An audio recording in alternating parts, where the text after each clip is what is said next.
Deus. Quem está feliz, diga amém. Glória a Deus. Abre comigo sua Bíblia, por gentileza, em nome de Jesus. No livro de Epístola do Apóstolo Paulo aos Romanos, capítulo de número 12. Glória a Deus. Romanos 12, versículo de número 2.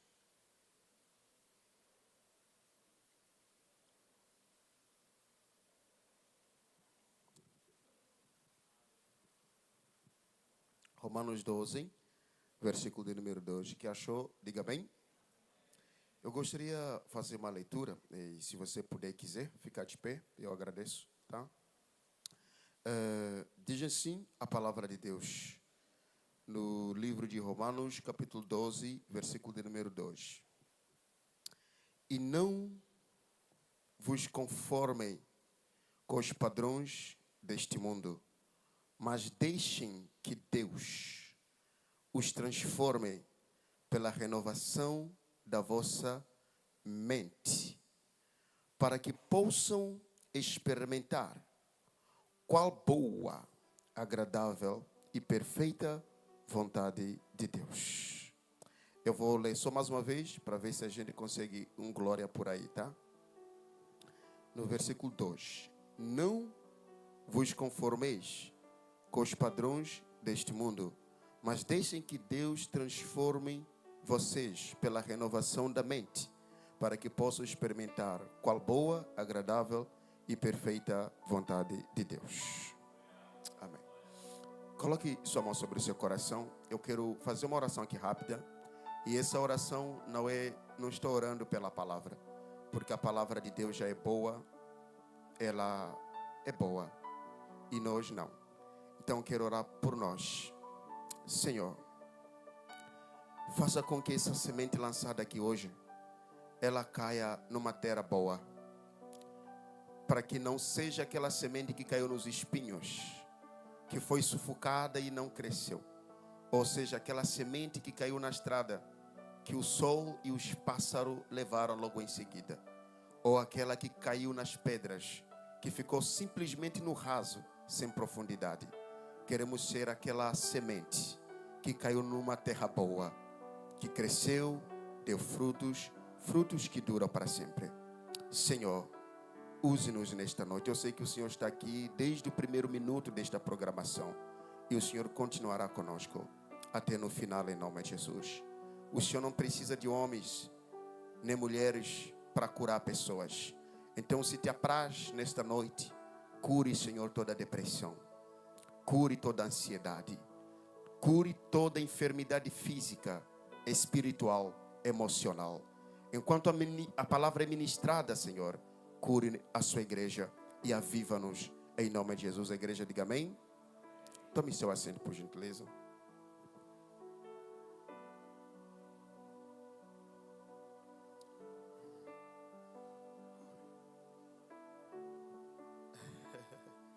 Irmãos, eu quero agradecer muito a Deus por estar aqui. Eu já estive aqui outra vez. Mesmo assim, eu me tremo toda vez que eu estou pregando, não importa quantas vezes eu pregue. Isso acontece sempre. Mas nesta noite, irmãos, eu quero primeiramente agradecer a Deus, né? Porque eu estou vivo. E agradecer a Deus por você estar aqui. Não é? Porque você poderia estar na sua casa assistindo, conversando com seus parentes, mas você escolheu a melhor parte nesta noite, a parte que ninguém vai tirar ela de você. Então, que essa parte seja boa para você nesta noite, em nome de Jesus. Também agradecer ao pastor por ter deixado para eu pregar aqui hoje.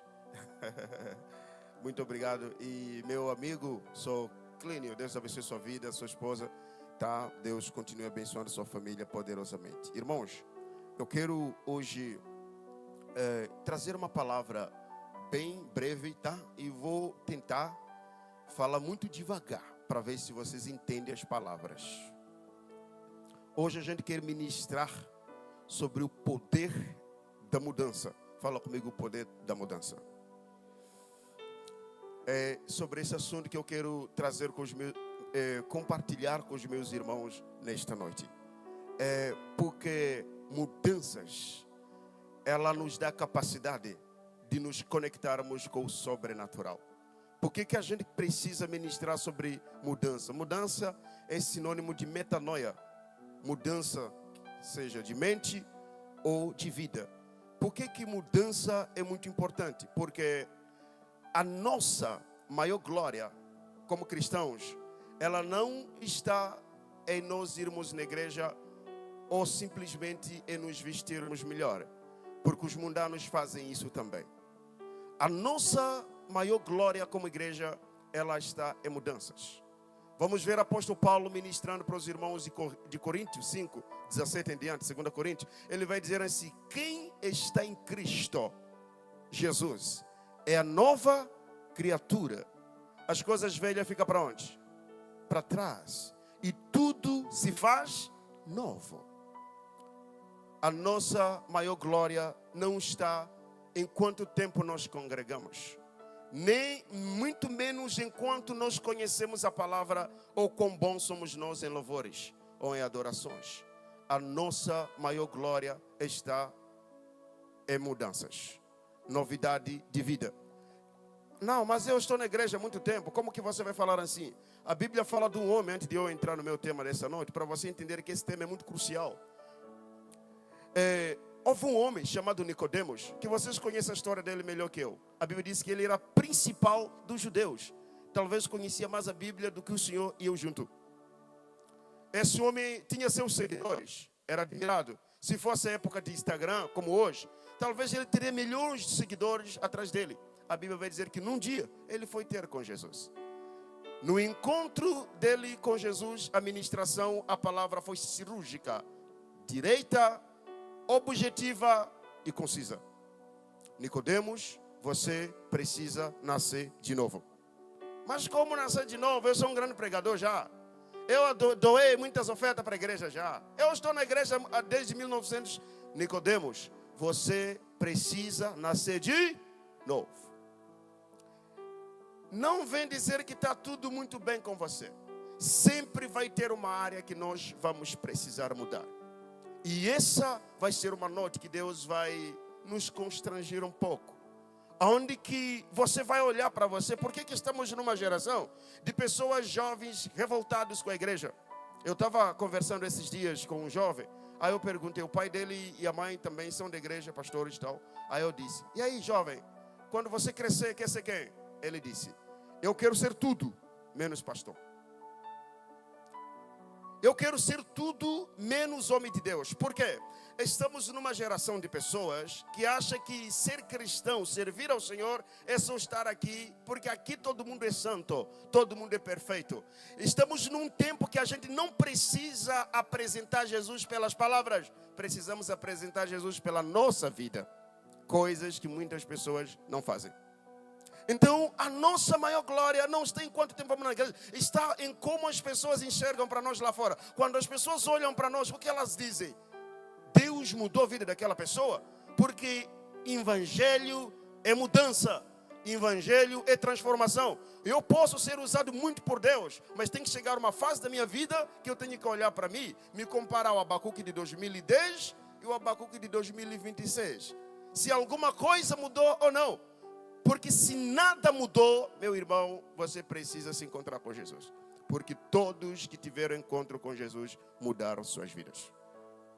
Olhe para alguém e diga, essa é uma noite de mudanças.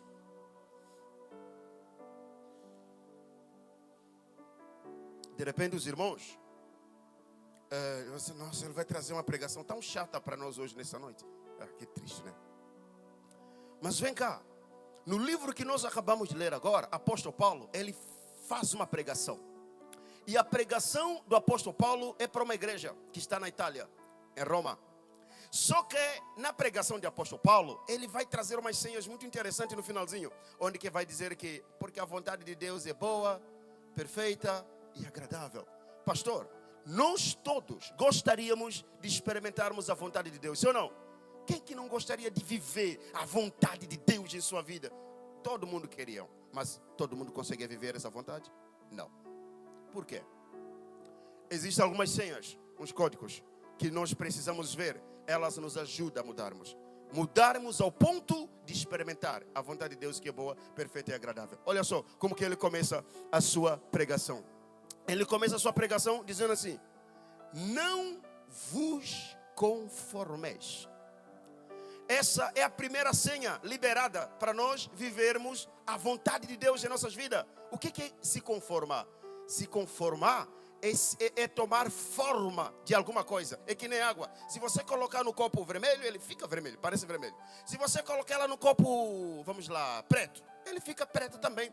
Então, conformismo é se ajustar a uma simples realidade da vida.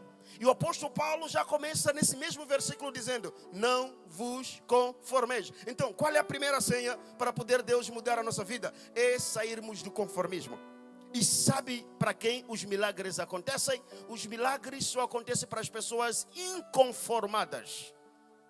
Ser uma pessoa conformada é aceitar uma situação que incomoda você, uma situação que não te faz bem, mas simplesmente você aceita ela, sem questionar, muito menos lutar. Dizer assim: tá bom, essa doença é minha. Tem muitas pessoas que quando despedem o filho para ir no hospital, dizem assim: minha filha, eu vou no hospital tratar a minha doença. Não, essa pessoa já está no nível de conformismo, se ajustou à doença, é minha. Mas se nós olharmos para a palavra de Deus, essa doença não é sua. A Bíblia diz que verdadeiramente tomou sobre si as nossas dores, tomou sobre si as nossas enfermidades, e nós o reputamos por aflito, ferido de Deus, oprimido, foi transpassado pelas nossas iniquidades, moído pelas nossas transgressões, e o castigo que nos traz a paz estava sobre ele, e pelas suas pisaduras somos. Olhe para alguém e diga: você é curado em nome de Jesus. Porém, o conformismo, ele nos faz acreditar que somos doentes. O conformismo é você olhar para a sua situação em todas as esferas da sua vida, onde que você tentou, e parecer que nada saiu do lugar. E você chega num estágio da vida falando assim: quer saber? Essa é a minha vida. Ah, tá bom, eu tentei com João, tentei com Francisco, não deu certo. Eu nasci para dar errado na vida amorosa. Então, conformismo é a gaveta que o Satanás está levando muitos cristãos. Cristãos que acham que até Deus só quer operar até aqui. Então, porém, nesta noite Deus me trouxe para dizer que aqui vai surgir, e já tem neste lugar, uma igreja inconformada. Uma igreja que acredita que o Senhor Deus tem mais para fazer neste lugar aqui. Uma igreja que acredita que a imensidão do Senhor ainda é muito maior do que nós pensamos e imaginamos. Temos uma igreja inconformada aqui nessa noite. Inconformismo é você. Inconformismo não é ingratidão. É você olhar para a sua casa e dizer: Deus, obrigado pela casa que me deu, mas eu creio que o Senhor pode me dar uma casa melhor. Obrigado pelo emprego que o Senhor já me deu, mas eu creio que o Senhor pode abrir uma porta maior. Irmãos, umas pessoas inconformadas são as pessoas que acreditam que Deus tem capacidade de fazer muito, muito além do que nós pedimos, imaginamos. E nesta noite, de repente você é usado por Deus, é dizer: Senhor, muito obrigado porque já tem me usado, mas eu creio que o Senhor pode me usar mais. Tem uma igreja comigo aqui nesta noite em nome de Jesus. Por isso o apóstolo Paulo já começa com eles falando: não vos conformeis. Estamos numa geração de pessoas conformadas e acaba entrando aonde? Na zona de conforto, o que nós chamamos de conforto falso. Pessoas que ficam ali: ah, tá bom assim, não tem mudança não, tem mudança sim. E o nosso Deus é Deus de mudança. O que não muda aborrece a Deus. As pessoas não estão lá preocupadas fora com quantos dias você vai na igreja. Elas estão preocupadas em como você fala, como que são suas atitudes. As pessoas comparam você. Francisco de 2010, Francisco de 2015, Francisco de 2020, Francisco de 2026. E as pessoas têm que olhar para você e dizer: ali Deus está transformando, ali Deus está fazendo alguma coisa. Ali reposa a nossa glória. A nossa glória está em mudanças. O que não muda aborrece ao Senhor. Até porque Deus nos dá tempo suficiente para nós mudar.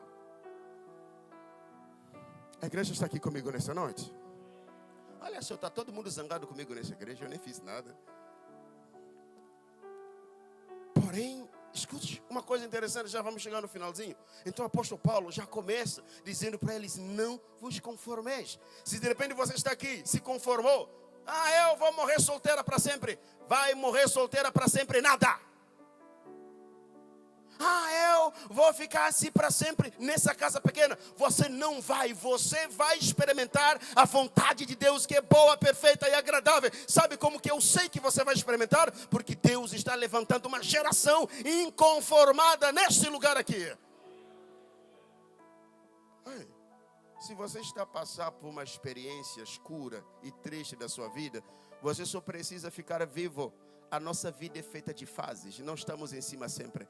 Não estamos fortes sempre. Não estamos podendo sempre. Não estamos cheios de dinheiro sempre. Mas em todas as estações da vida, Deus estará com você. Olhe para alguém do seu lado e diga: você precisa ficar vivo em nome de Jesus. Vamos lá ver a segunda senha que o apóstolo Paulo ministra aos irmãos da igreja de Itália, que nós lemos aqui agora. Depois de ele dizer: não vos conformeis, ele libera em seguida a outra senha. Porém, transformai-vos pela renovação da vossa mente. Ou seja, pastor, a nossa mudança, a nossa transformação, ela só acontece se a nossa mente for renovada. Sabe quem você é? Você não é o que as pessoas pensam. Você não é o que as pessoas dizem. As pessoas podem pensar o que quiser sobre você. Você é o que Deus sabe. Sabe o que Deus sabe sobre você? Jeremias 29, versículo 11. Bem sei. As pessoas pensam e Deus sabe. Bem sei os planos que eu tenho sobre vocês. Planos de paz, de prosperidade, planos do bem, não de mal, para vos dar um futuro e uma esperança. Então vem cá, a nossa transformação só vai acontecer se Deus mudar a nossa mente. Tem pessoas que têm mentes cauterizadas, não aceitam mudar. Vocês acreditam que toda luta que nós vencemos no físico, primeiramente nós vencemos ela na cabeça da gente? Toda luta que nós perdemos no físico, nós perdemos ela primeiro na nossa mente. Sabe quem somos nós? Nós somos o que nós pensamos e o que nós acreditamos. Nós somos isso. Ele não vai chegar lá, não é o que ele pensa. E o que você pensa sobre você? Por isso a Bíblia nos chama a termos mente de Cristo. Por que precisamos ter mentalidade de Cristo? Aquele que foi rejeitado e continuou. Aquele que as pessoas estavam com fome, orou, a comida se multiplicou, ajudou, curou seus doentes. E no dia que ele mais precisava, gritaram: crucifique ele, crucifique ele, crucifique ele. E na sua vez, olhou para eles e disse: Senhor, perdoa eles porque não sabem o que fazer. O que adianta ter corpo forte e mente fraca? Nesta noite, a nossa transformação, ela começa quando a gente permitir mudanças. Termos um coração ensinável. Tem pessoas que têm sua verdade como absoluta. Isso é isso, é isso, é isso, pronto. Não pode ser assim. Nós podemos mudar, aprender, melhorar, nos alinhar, nos ajustarmos ao Senhor. E assim começa a nossa transformação. E olha só, pessoas que pensam negativamente atraem coisas negativas. E as pessoas positivas atraem coisas positivas. Jesus vai ensinar os seus discípulos, quando ele olhou a figueira que não tinha nada, depois amaldiçoou ali e tal. Jesus começou a falar com uma árvore que não tinha boca, não tinha ouvido, não tinha nem perna. Aí o Pedro disse: ele deve estar muito doido da cabeça. A árvore não tem nada, mas tá bom. Eles voltaram. A árvore ouviu, não tinha braço, nem perna, nem ouvido, mas a árvore ouviu, porque secou. Sim ou não? Aí eles ficaram: uau! Como que Jesus falou com uma árvore que não tem ouvido, mas ouviu? Jesus disse: vem cá, vocês, se tiverem um pouco de fé, como grão de mostarda, direis aos montes: sai daqui, vai para lá.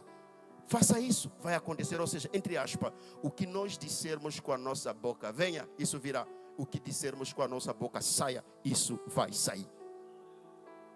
Só que o problema é que muitas vezes usamos a nossa boca, que é muito poderosa, para murmurarmos de tudo e de todos. Meu Deus, meu marido não presta. Oh meu Deus, minha igreja. Oh meu Deus, meu amigo, enquanto você levar uma vida de murmuração, você só estará descendo. Mas se você começar a entender que a sua boca é a maior arma que você tem, e usar ela para abençoar o ministério, abençoar seu emprego, abençoar seu filho, até profetizar no vale, você vai viver o sobrenatural. Alguém está pegando alguma coisa aqui nessa noite? Então, que nessa noite Deus venha mudar a sua mentalidade. O que você pensa? O que você acredita? Isso define você. Tem pessoas que pensam todo dia: aquele me rejeitou. No lugar de pensar quem rejeitou você, pensa naquele que te aceitou. mesmo que você não merecesse. Todos os dias está pensando naquele que não te estendeu a mão quando você precisou. Então, do que pensar nessa pessoa, pense naquele que estendeu a mão para você e disse assim: eu chamei-te pelo teu nome, tu és meu. Quando passares pelas águas, estarei com você. Quando passares pelos rios, não te submergirás. E quando passares pelo fogo, não queimarás. Você é o que você pensa. Se todo dia você pensa que você não é nada, você não é nada. Se você acredita, tudo é possível ao que... Sabe onde que é o seu lugar? É onde você quiser. É onde você determinar. Deus não parou por aqui.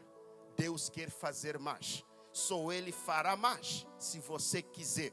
Porque Ele colocou nas suas mãos o poder de mudar a sua vida em todas as áreas. Quando Ele colocou dentro de nós o órgão que chamamos de livre-arbítrio, o órgão superior na tomada das nossas decisões. Olhe para alguém e diga: o poder de mudar a sua vida está nas suas mãos. E olhe para essa pessoa com carinho e diga: ou você muda ou tudo se repete. Vamos aqui chegar no final. Quero compartilhar com vocês aqui uma coisa. A mudança que nós precisamos na nossa igreja não começa com o pastor, começa com você. A mudança que precisamos no nosso casamento começa com você. O poder de mudar a sua vida está em suas mãos. Quem quer, muda. Quem não quer, inventa desculpas, milhões deles, e continua no mesmo lugar. Mudança de fala, de comportamento. Pessoas têm que ouvir suas palavras que você conversa na roda e saberem que você se converteu. Você conhece o perigo que tem a sua língua. Tiago vai dizer para nós em Tiago 3 que a nossa língua é um membro pequeno, porém se gloria em coisas grandes. É como um palito de fósforo. Tão pequeno ele é, incendeia uma mata. É como um leme de navio. Pequeno ele é, mas guia um navio grande. Então, quando nós somos transformados, regenerados, a gente conhece quais são as palavras para falar. Qual é a palavra certa? Qual é a hora certa de falar? Qual é a hora de abraçar? Qual é a hora de dar sermão? Quando nós mudamos, você nem precisa pregar para ninguém. Sabe uma coisa interessante? Um testemunho que aconteceu hoje à tarde. O pessoal onde eu moro, seu Clínio e a sua família, foram passear na praia com a minha amiga, irmã, né, de São Paulo. Ela, sempre quando eu viajo, ela fica cuidando da minha casa, né? Ela mora num extremo, minha casa está em outro extremo, mas quando eu viajo, já que eu não tenho ninguém, ela já faz 4 anos que ela sempre faz isso, me ajudando. E dessa vez eu fiz questão de trazer ela para conhecer Porto de Galinha, então levaram ela para passear. Eu tenho ela como mamãe, né, que me ajuda tanto e tal. Então, eles foram passear hoje. E eu falei para ele: eu não vou não, eu vou subir lá no quarto. Eu subi lá no quarto, passei o dia todo lá lendo, orando sozinho e tal. Aí me ligou um juiz, disse assim: ó, Abacuque, eu preciso muito para você conversar comigo. Eu falei: um juiz muito importante daqui de São Luís, muito, muito importante. Para você ver que a nossa vida, ela prega mais do que as palavras bonitas que saem da nossa boca. Pessoas estão olhando você. E aí esse homem ligou, disse, eu falei: mas olha, onde eu estou morando, eu já estive na casa dele, um cara muito rico, vive bem. Eu falei: onde eu moro não é um lugar chique, bonito da vida. Ele disse: não preciso de lugar bonito, eu só preciso estar perto de você e fazer uma oração. Mesmo se você estiver debaixo do viaduto, eu vou estar ali agora. Da última vez que ele veio comigo, ele veio escoltado de policiais. Hoje eu achei que ele ia vir de policiais de novo. Eu falei: se você vai vir com policiais, nem venha aqui hoje, porque eu não quero mais ver policiais de arma, não. Ele veio sozinho. Tá. E ninguém matou ele, tá? Ficou vivo. Aí eu orei por ele, seu Plínio veio também, nós oramos por ele. Por que eu estou contando esse testemunho para vocês? Mudanças é que fazem as pessoas olharem Deus na sua vida. Não é sobre o seu lindo dom de tocar, não é sobre o seu lindo dom de pregar, não é sobre seu status profissional ou social. É sobre virtude, a graça, o favor de Deus na sua vida. Nisso está a nossa maior glória. Um dia eu estava no Moçambique. Eu entendi que a vida não é simplesmente ir na igreja voltar para casa. É permitir com que esta mensagem que está aqui transforme a minha vida. E ela fez isso. Muitas pessoas me perguntam, meu irmão, como que você aceitou Jesus? Eu não aceitei Jesus porque eu queria, não. Tipo, ouvi uma linda pregação e aceitei Jesus. Minha vida não foi assim. Eu aceitei Jesus no dia que eu estava com fome, queria pão, comida, comer. E na África, vocês conhecem, é uma terra dificilmente chove. Eu já contei essa história de chuva para os jovens na outra pregação, se a memória não me falha. É um lugar que não chove. Por isso as pessoas dizem, por que no seu país tem tanta fome? A resposta é simples, não chove. O clima é tropical, seco. E aí, motivação, para mim, é por causa da idolatria. Muitas pessoas, na sua maioria, adoram magia negra, feitiçaria, voodoo, coisas que se eu falar aqui, você até vai na sua casa pensando. Aliás, pessoas que não se aproximaram de Deus. E a Bíblia diz, né? Até para a nossa terra ser sarada, o povo tem que se voltar para Deus. Sim ou não? Segundo as Crônicas 7:14. Se meu povo se chamar pelo meu nome, se humilhar, orar, buscar a minha face, se converter dos seus maus caminhos, ouvirei dos seus suas orações e perdoarei seus, e depois sararei a sua, até a terra para ser curada, as pessoas têm que se voltar para Deus. E na África não é assim. Eu lembro que a última vez, pastor, ficou 3 anos que não choveu, 3 ou mais anos. E quando choveu, eu era criança, saí para tomar banho. Só que a diferença é que você precisa só olhar no banco que você está sentado. Assim é a cor da terra de Moçambique. O solo é bem assim como o banco que você está sentado. Vermelho, muito vermelho. Aí eu lembro quando eu era mais novo, o poder da mente, né? Aí choveu, depois de muito tempo, e nós saímos para tomar banho, profeta. Quando saímos para tomar banho, a chuva parou depois. Só que aquela terra vermelha ficou no meu cabelo, ficou no meu rosto, no meu corpo todo. Eu fiquei loiro de terra. E sabe o que meu pai disse? Olhou para mim, palavras, mentalidade. O meu pai olhou para mim naquele e disse, esse aqui é muito feio, meu Deus. É o filho mais feio que eu tenho aqui em casa. Naquele dia, a palavra foi lançada. Palavra tem poder para seguir o curso da vida de uma pessoa. Por isso, se não for para abençoar, fique de boca fechada. Porque palavras fazem mais estrago do que uma vara. Acredite em mim. Naquele dia, quando meu pai disse que eu era feio, sabe qual era meu apelido quando eu era mais novo? Feio. Todo mundo, ninguém me chamava Bacuque. Feio, vem cá. Feio. Aí eu coloquei na minha cabeça, caramba, eu sou feio mesmo. Vamos lá ver as consequências. Entrei na escola, os meninos tudo brincando, eu não brincava. Na minha cabeça, feio não pode estar no meio de gente. Chegou o tempo que eu me converti na igreja, todo mundo brincando assim, brincando. Eu não, os meninos lá brincando. O pastor olhou para mim e disse, não, alguma coisa está errada com o Abacuque. Disse, ei, está todo mundo brincando menos você. Por que você não brinca também? Eu disse, porque eu sou muito feio. E o feio não pode estar no meio dos outros. Aí o pastor olhou para mim e disse, vamos na salinha. Chegamos na salinha dele, sentei, me disse, abra a Bíblia. Abri, Gênesis. Ele estava escrito assim, porque Deus fez o homem à sua imagem e semelhança. Ele olhou para mim e disse, meu amigo, você é imagem e semelhança de Deus. Você é muito bonito. Agora repete 5 vezes que você é bonito. Eu comecei, sou bonito, sou bonito, sou bonito. Até 5 vezes. Aí caí no chão, fui liberto. Aí eu ministro o culto de libertação lá na nossa igreja na África, orando por uma senhora que estava com aquele demônio agressivo da África. O demônio no corpo daquela mulher começou a falar para mim assim, profeta feio, profeta feia.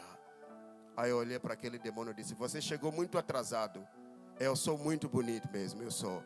Só para vocês verem que a libertação foi tão forte, hoje eu me considero tão bonito que as pessoas me chamam de metido, de tão bonito que eu me acho.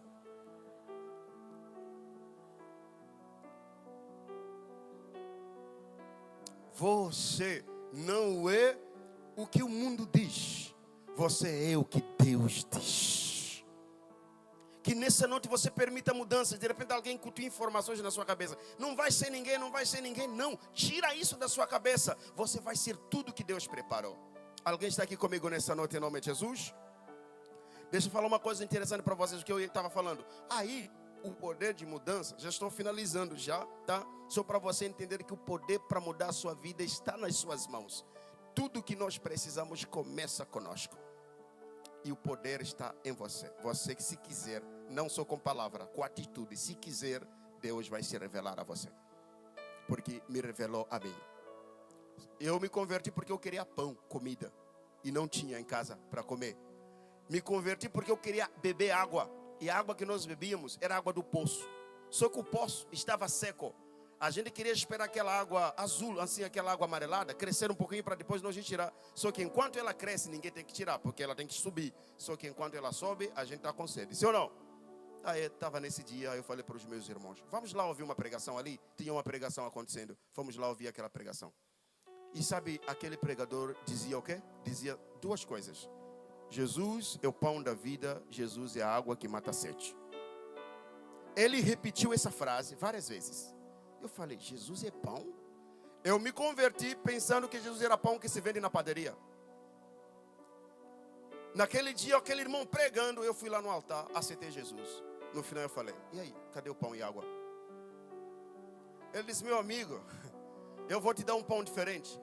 Pegou a Bíblia, sabe aquelas Bíblias pequenas que tem no Novo Testamento? Azuis, pequenininho assim. Deu para mim e disse, se você ler, você não terá só água e pão, você terá vida. Vida é abundância. Peguei aquela Bíblia ali, fui para casa. Os meus irmãos já saíram voando para anunciar para minha família que eu aceitei Jesus. Chegaram, pai, Abacuque aceitou Jesus. Cheguei lá, começaram a me xingar. Hoje, não existe escravatura, só para você entender que a sua mente determina muito aonde você termina em Cristo. Hoje não existe escravidão. A Declaração Universal dos Direitos Humanos, sim ou não? Não existe correntes nas mãos de ninguém hoje. Mas na África ainda existe corrente nas mentes das pessoas.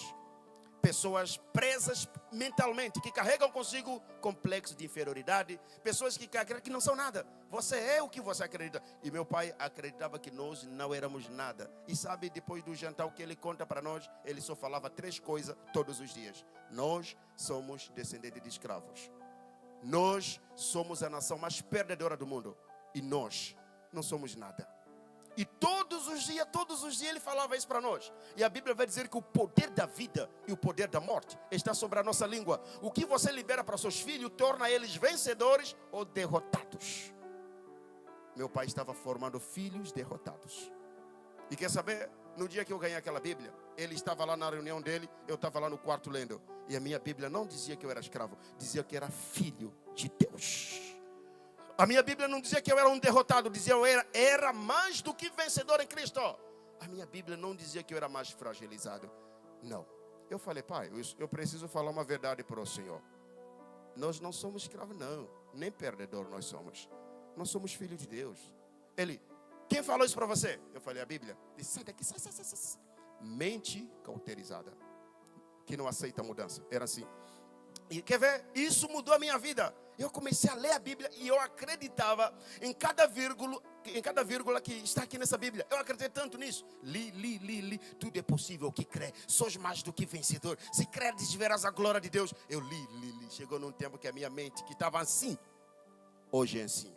Você se ter um africano, você vê que muitos africanos, eles andam de cabisbaixo, porque eles cresceram sendo incutidos nas suas cabeças que não são nada. E a palavra de Deus vem para mudar. E hoje eu baixo a minha cabeça só para orar. Diante das dificuldades, ergo a minha cabeça e digo, meu Redentor vive e se levantará por mim. Vamos chegando assim no final. Isso mudou minha vida. A minha mente começou a crescer. Todo final de semana, quando chegava no sábado, os jovens da minha cidade, eles pegavam um busão para ir na vila. Sabe fazer o quê? Para comprar arroz e feijão. Comprava arroz e feijão e voltavam. E toda vez que eles voltavam, eram ovacionados assim. Olha eles, foram na cidade, foram na vila, tal. Chegou um tempo da minha vida que eu nunca mais quis ir na vila. Aí meu pai disse, para que você não vai na vila com seus irmãos? Eu disse, eu não quero mais ir na vila, não. Eu quero ir no Brasil. Ele falou, Brasil? Eu falei, sim, Brasil. Aquele homem me colocou na cadeira, me disse, meu filho, escute, para você ir no Brasil, você precisa de dinheiro. Você tem um centavo no bolso? Eu não. Para ir no Brasil, você precisa de passaporte. Você tem um passaporte? Eu não. Para ir no Brasil, você precisa entrar no avião. E ele jurou para mim que nem o meu tataravô nunca tinha subido o avião. E eu também não ia subir. Aí eu olhei nos olhos dele e disse, pai, eu vou ser a primeira pessoa então a subir esse avião. E vou subir ele várias e várias vezes. Como que você vai fazer isso? Eu não vou fazer. Jesus vai fazer. Meu pai disse, deixa Abacuque que está doido da cabeça. Deve estar muito doido da cabeça esse menino. Vamos lá, o tempo vai passando, os meninos tudo. Lá tem uma liturgia de casamento muito doido. Com 14 anos você tem que casar. Eu lembro na minha vez de ter os 14 anos tal, eu tive meus 14 anos tal, ele vai casar agora. Jovens aqui no Brasil, agradeço a Deus, porque lá é assim, em muitas aldeias, 14 anos você tem que casar. Eu lembro, agora eu estou forte, que nem meu terno fecha bem, né? Porque é muita pizza, churrasco. Aí eu estava pequenininho, assim, pequenininho, eu estava com 14 anos. Aí me trouxeram uma menina para casar também, toda magrinha, desnutrida. Aí eu olhei para ele e falei, Deus abençoe, tá? Mas vai. Aí as pessoas lá na minha comunidade, essa aqui está fora da curva, não presta para nada. Minha família acreditava que todo mundo daria certo, menos eu. Só que não tinha como dar errado quem começa com Jesus. Quem começa com Jesus termina bem. Eu terminei bem. Quer ver? O tempo vai passando. 2010, eu ganhei um telefone, uma Nokia. Não sei se vocês conhecem Nokia. Eu ganhei uma Nokia. Pesquisei na Nokia. 2010 tinha a Copa do Mundo. Aí pesquisei de novo. Brasil estaria na Copa. Eu falei, pai, eu vou torcer pelo Brasil. 2010, não sei se alguém torceu mais pelo Brasil do que eu, em 2010. Aí eu lembro que eu tinha meu cofre de economias, que eu guardava cada centavo, que eu esperava quebrar depois. Eu quebrei antes do tempo, só para comprar meu short azul e camisa amarela. Aí eu lembro em 2010, eu orei, no monte ainda. Senhor, faz o Brasil ganhar a Copa. E foram eliminados bem no outro jogo. Aí eu voltei para minha casa assim, com cara fechada, triste. Meu pai disse, e aí, essa cara feia aí? Eu falei, o Brasil foi eliminado da Copa. Ele disse, vem cá. Eu cheguei perto, pegou minha orelha e fez assim. Você não é brasileiro, nada. Só que Deus já havia colocado o desejo. Deus não coloca o desejo se Ele não tiver poder para realizar. Deus não te dará uma visão se Ele não tiver previsão para dar para você, a provisão. Por isso Ele disse na sua palavra, deleita-te no Senhor e Ele satisfará o desejo do seu coração. Pelo menos para mim deu certo. Quer saber? 2011, 2012, eu preguei para todas as pessoas da minha comunidade. Quantas pessoas aceitaram Jesus? Ninguém aceitou. E para melhorar, eles gritavam para mim assim, quando eu passava, olha o brasileiro passando aí. Eles gritavam, olha o brasileiro passando. Aí eles esperavam que eu entrasse em depressão. Aí eu escutava aquilo e dizia, uau.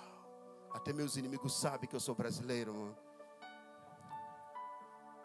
Eu me alegrava. Dizia, Senhor, faz essas pessoas continuar. Sabia que seu inimigo acredita mais na sua capacidade de prosperar do que você mesmo? Por isso ele te ataca sem dor. Ele sabia que eu era vencedor, mas eu não sabia muito. Eles gritavam toda hora, olha brasileiro aí. Eu, glória. Vamos lá, 2013, 2014, eu consegui fazer uma coisa que ninguém tinha feito na nossa família, que era terminar o ensino médio.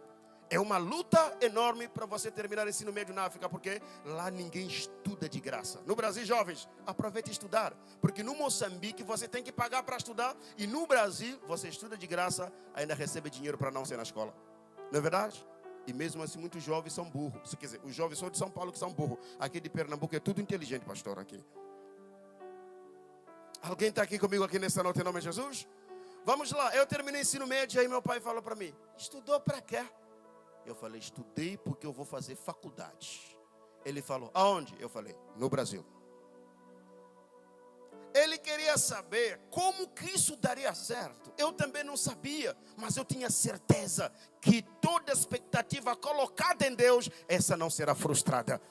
Vamos lá, 2016, 2019, último ano meu na África. Eu estava naquela aldeia pequenininho, indo na nossa igrejinha com aquela minha Bíblia bem pequenininha. Mês de agosto, eu cheguei na nossa igreja, meu pastor olhou para mim e disse, filho, você está muito magrinho, por quê? Eu falei, estou jejuando. Jejua tanto, para quê? Para ir no Brasil. Tá, vem cá, ele me deu uma Bíblia como essa, que tinha Novo e Velho Testamento. Disse, vai lá na roça pregar. Eu peguei aquela Bíblia pequenininha, que tinha Velho e Novo Testamento, claro. Só que naquele dia eu disse, Senhor, não quero mais fazer nada sem sinal. O Senhor tem que me dar um sinal. É um país que ninguém quer ser crente, uma terra seca. Mesmo assim eu estou perseverando até hoje. O Senhor tem que me dar sinal hoje. Eu ia pregar na roça, orei, Senhor, se o Senhor é Deus na minha vida, lá na minha pregação, depois do culto, usa alguém para me chamar, eu comer na casa dele. Se o Senhor tocar alguém, me chamar para comer na casa dele, o Senhor é Deus na minha vida. Foi lá pregar. Era uma igreja grande e bonita como essa? Não, era simplesmente debaixo de uma árvore. Todo mundo sentado no chão. Irmãos, eu cheguei, preguei. muito. Terminei a minha pregação. O que eu recebi no final? Elogios. Que pregação boa. Eu falei, Deus, não quero elogio, eu quero convite. E quem me convidou? Ninguém me convidou. Eu falei, então Deus não existe. É coisa dos brasileiros, dos americanos. Minha família tem razão. Deus, a minha fé começou a minguar, Só que Deus sabia que eu já estava no meu limite naquele dia, ó, lá na roça. Tinha um senhor que mora na cidade. No final de semana estava lá no campo. Viu toda a minha pregação, pastor. Só que ele não quis chegar perto, mas ele viu. No finalzinho, ele veio de mansinho. Quando todo mundo for embora, ele veio de mansinho. Olhou para mim e disse assim, filho, tudo bem? Eu falei, estou bem. Disse, escuta, eu ouvi a pregação lá da casa. Gostei. E outra coisa, enquanto você pregava, Deus me mostrava você dentro do avião. Eu falei, avião? Ele falou, avião. Eu falei, tá. Esse avião ia para onde? Ele falou, não sei. Eu falei, eu sei. Ia no Brasil. O homem não parou por aí. Colocou a mão no bolso, tirou dinheiro, nota, 100 meticais. Disse, esse dinheiro é seu, estou te dando oferta. Deus mandou te dar. Eu falei, uau. Deus perfeito. Ele existe mesmo. Aí eu peguei minha Nokia, o telefone que eu tinha, e falei, agora vou agradar meu pai, que ele nunca gosta de mim. Hoje vai me gostar. Eu peguei meu telefone e falei, pai, eu estou indo em casa agora, vou comprar um frango para o senhor comer hoje. Quando meu pai ouviu o nome do frango, pela primeira vez ele falou, glória a Deus. Quase que ele se converte por causa do frango. Querem saber por quê? Eu vou falar isso para vocês. No Brasil, um país que as pessoas comem seus frangos todo santo dia. Quando eu estava na África, eu pensava que só existia frango. Até chegar no Brasil e descobri que ainda tem frango empanado, grelhado, mal passado, tocoçado, a passarinho. E mesmo assim o povo vive murmurando e reclamando. Olhe para alguém e diga, seja mais grato em nome de Jesus. É sério, seja mais grato em nome de Jesus. Nunca é duro comer frango todo dia. Duro é comer frango uma vez no ano. Isso sim é duro. Eu ia para minha casa voando, eu vou comprar esse frango para ele hoje. Aí eu lembrei do meu pastor lá na igreja. Hoje já deve estar muito de idade e tal. O homem da revelação. Eu falei, se Deus revelar para meu pastor que eu ganhei 100, esse homem vai querer dividir o dinheiro comigo. Eu falei, Deus, não revela para meu pastor que eu ganhei 100. Não revela, Senhor. Eu levantei minha oração com toda a minha sinceridade. E quem ligava o pastor, filho, vem aqui na igreja, traga a Bíblia por gentileza. Não passa em casa não, já vem para cá. Eu cheguei lá, entreguei a Bíblia para ele. Olhou nos meus olhos e disse, vamos orar para uma mulher doente aqui rápido. Eu falei, só isso? Ele falou, só isso. Eu falei, o meu Redentor vive. Chegamos lá, ó, na casa dessa senhora doente. Mulher lá sofrendo de dor. Oramos, terminamos a nossa oração. A mulher falou, pastor, me ajuda. Eu preciso comprar remédio. Me ajuda, me ajuda. O pastor disse, minha filha, você tem receita? Ela disse, eu tenho. O pastor disse, mostra. Ela mostrou a receita. Quantos meticais, pastor? 100 meticais. 100. Aí o pastor virou, falou, filho, onde a gente consegue 100 para ajudarmos a nossa irmã? Eu falei, pastor, não tenho nem um tostão aqui comigo, nem um centavo. Não tenho nada. Eu já tinha jurado comigo mesmo que nem os anjos, nem a espada, nem a profundeza ia tirar aquele 100 de frango de mim naquele dia. Tá bom, nós íamos no bairro para pegar o 100 emprestado, porque na nossa igreja não tinha oferta de dinheiro. Os irmãos traziam melancia, banana, nós queríamos dinheiro. Aí nós íamos no bairro atrás do 100. No quintal da mulher, vinha uma irmã da nossa igreja, não louva, não prega, não faz nada, só limpa a igreja, caladinha, respeitosa. Pela primeira vez aquela mulher me encarou assim. Eu falei, ih. Ela disse, se você não colocar a mão no bolso, a África vai ser a sua casa por muitos e muitos anos. Aí eu falei, pastor, eu estou com 100. Está com 100, eu estou aqui com 100. Vamos comprar o remédio dela. O pastor disse, não vai fazer falta para você? Eu falei, já está fazendo falta. Era o dinheiro de frango. Compramos remédio, a mulher tomou, olhava só para o pastor, não olhou para minha cara. Eu mudei minha oração, Deus toca meu pastor para eu comer na casa dele. Agora vou comer na casa dele. Ele olhou para mim e disse, meu filho, vai descansar em nome de Jesus, já pode ir, Deus te abençoe. E a minha família celebrando o frango que eu não trouxe. Minha família ficou brava, meu pai, cadê o frango? Eu, não tenho frango, me perdoe. Ele ficou bravo, começou a xingar Jesus, xingou o Espírito Santo, xingou Deus. E eu falei, pai, eles é um só. Ele falou, vou xingar eles separadamente, para ver se eles deixam a sua vida em paz. Vamos lá. Aí, à noite, tinha um culto acontecendo. Eu fui naquele culto. Naquele culto, a irmãzinha pregando pela primeira vez, olhou para mim lá de longe e disse, Abacuque, vejo você dentro do avião. Eu falei, avião de novo? Voltei para minha casa e falei, pai, o senhor não queria que eu fosse na vila comprar feijão com os meus irmãos, arroz? Eu quero, agora aí. Ó, peguei o busão, peguei isso aqui, ó. Peguei o busão, fui na cidade. Os meus irmãos voltaram à noite. Eu não voltei. Fiquei naquela noite, a noite mais tremenda da minha vida. Eu ali naquela noite, meu telefone começou a chamar e o número começava com 5511. Quando eu coloquei no meu ouvido, alguém disse assim, meu jovem, Abacuque, você vai pregar o nosso congresso? Eu falei, aonde? Ele disse, São Paulo, Brasil. Eu falei, uau, obrigado, Jesus. Aí o homem disse, meu filho, você posso confirmar? Eu falei, está confirmado. O homem disse, agora manda uma foto sua para eu fazer o banner. Eu mandei uma foto minha que eu estava escurinho, magrinho e tal. Fizeram um banner que eu fiquei gigante, grande assim e tal. No dia seguinte disse, meu filho, manda uma conta bancária. Mandei outra conta bancária. No dia seguinte a minha conta estava cheia de dinheiro. O homem disse, trata toda a documentação, trate de chegar a tempo aqui porque já estamos divulgando. Aí eu tratei de documentação, querendo ligar para minha família. Deus disse, faça tudo de boca fechada. Só conte a vitória se estiver completa. Eu tratei tudo no sigilo, cheguei na embaixada brasileira para pegar o visto. As meninas que trabalham lá olharam para mim e disseram assim, eu estava magrinho assim, todo desprezível. Vem fazer o que aqui? Eu falei, eu vim pegar o visto para ir no Brasil. As meninas disseram, tem família lá? Eu não. Vai acompanhado? Não. Já foi uma vez? Não. Então não vai. Tá. Veio o responsável. O que está acontecendo? O menino quer ir no Brasil, tal. O homem olhou para mim e disse, você vai fazer o que no Brasil? Fala aí. E eu mostrei o banner, eu vou pregar aqui na Assembleia. Aí o homem olhou para mim e disse, cara, a minha mãe é da Assembleia também. Uma mulher de Deus. Quem somos nós para impedir a obra de Deus na sua vida? Quem somos nós?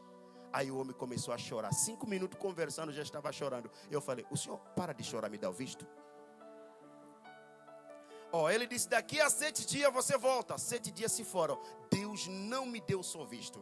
Deus me deu visto. Eu tinha uma Nokia. Deus me deu um Samsung. Uma mala nova, uma roupa nova. Sentei na patrona de avião, gigante. Aí Deus me disse, está vendo pessoas? Eu falei, estou vendo. Agora pode tirar foto e mandar para as pessoas lá da aldeia. Eu peguei uma foto, uma selfie, tirei, mandei para meu pai e tal. Ele olhou e disse, quem é esse aqui? Eu falei, sou eu. Indo no Brasil nesse instante.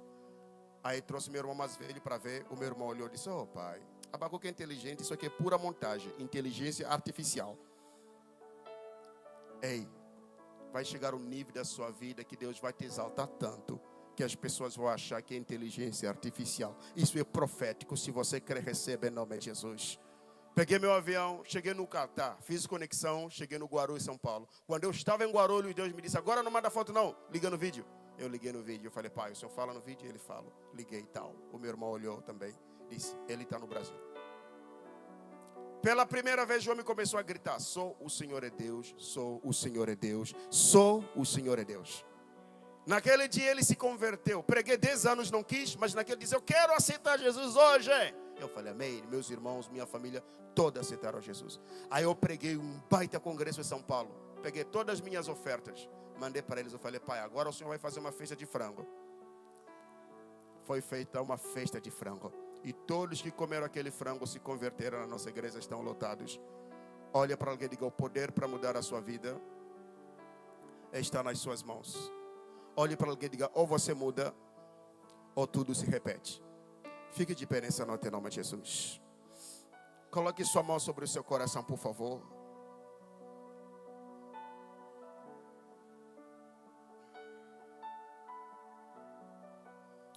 Nesta noite,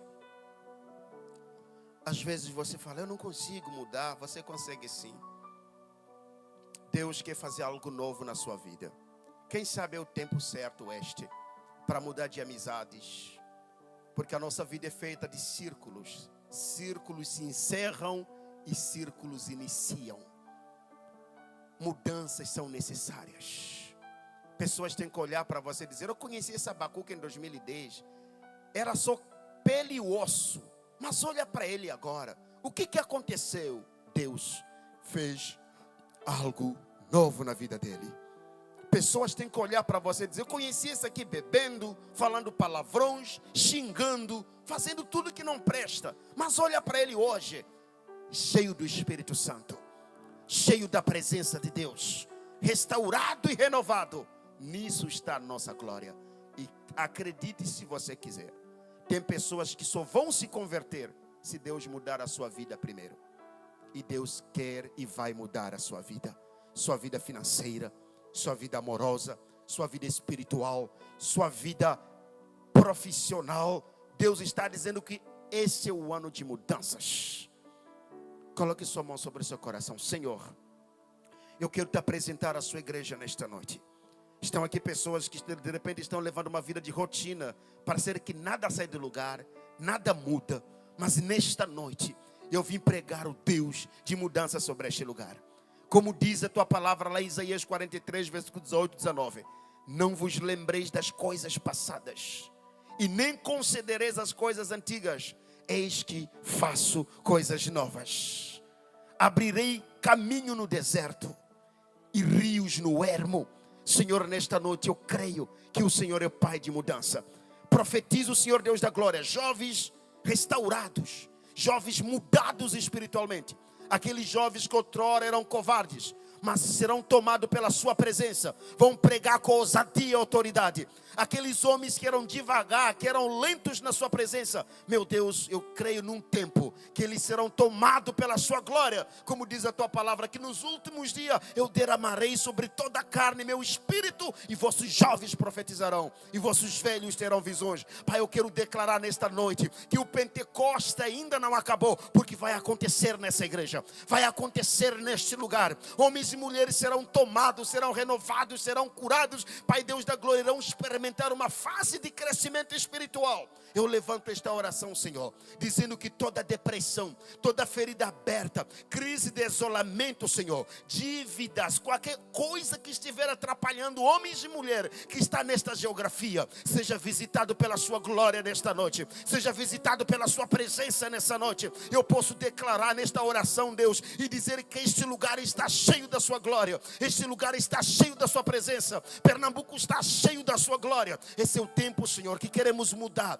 pregarmos o seu evangelho não só com a palavra e Bíblia no braço, mas sim com as nossas palavras, com as nossas atitudes, com como que nós apresentamos o Senhor ao mundo. Eu profetizo e declaro tempo de mudança nesta oração, Senhor. Eu acredito numa geração diferente, uma geração que vai marcar diferença, uma geração que vai ser como Sadraque, Misaque e Abednego lá em Babilônia, que não se curvaram diante dos manjares do rei. Pai Deus, uma geração de homens e mulheres, crianças e grandes, que não vão se prostrar diante do estátua de Nabucodonosor, que não vão se prostrar diante do grande bezerro de ouro, mas uma geração transformada, mudada, regenerada na sua presença. Eu levanto esta oração profetizando e crendo. A igreja que crê, diga amém.